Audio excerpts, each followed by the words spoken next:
যাচ্ছি আমরা।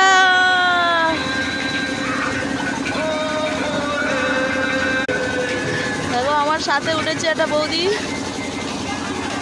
আর এই যে দেখো সব বসে আছে। কি হয়েছে, একটা ভিতরে খারাপ হয়েছে বোধহয়, ঠিক করছে এখন।